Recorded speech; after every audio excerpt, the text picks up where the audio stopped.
Okay, today we're welcoming back Bell's Brewery from Comstock, Michigan, also with their brew pub in Kalamazoo.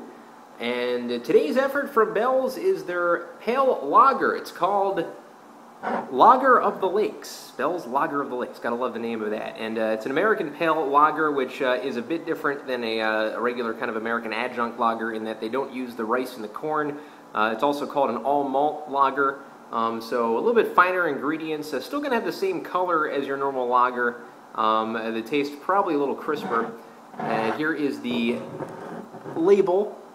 Love Bell's artwork. It's always very elegant kind of artwork, if you will. It does have a dissertation on the back saying, as refreshingly crisp as a morning swim in a great lake, this brew is crafted with Pils and Munich malts.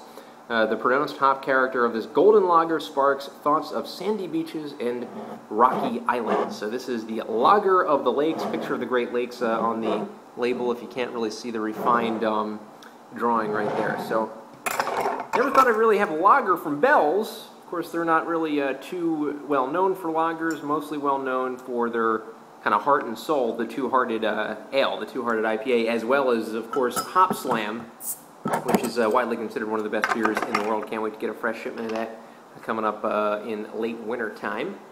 We'll pour it into a Pilsner glass, and we will see that familiar golden tone that you might be very used to with your normal kind of Hell's Munich lagers and other kinds of lagers. Kind of a thin, foamy head, not quite as thick of the lagery head that we're usually used to on this, so that is a bit of a surprise. Getting a lot of bubbles, really rapidly rising up and blending into this foamy head that's not really dissipating anytime soon whatsoever. So this is the kind of frothy kind of lager that you just like to look at, as we'll grab a whiff of it right now.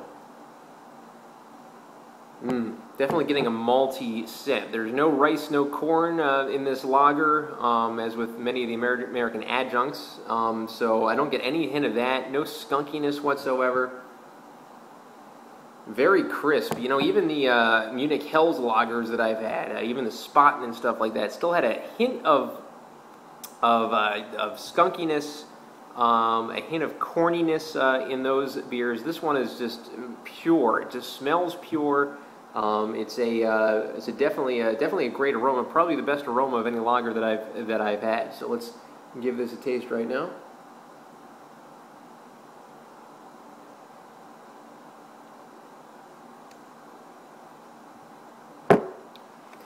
The most refreshing kind of aftertaste I've ever had. This does not have any kind of unpleasant bite to it. This is how lagers were supposed to be. This might, right off the bat, be my favorite lager that I've had. I like the style as far as for what it is. Basically, it's a lawnmower beer. It's a barbecue beer. It's a backyard beer, and there are many beers that are adequate representations of the style. This one is just a very high-class representation of the style. I don't think this type of beer is very, very well marketed as far as accessible. One bottle of this cost $4. You know, obviously price point's going to have to go down for me to buy a case of lager at 24 times $4, well, upwards of $100. But that said, price point aside and everything, this is a great lager. Probably the best I ever had. I'll give Bell's Lager of the Lakes an 8.5 out of 10.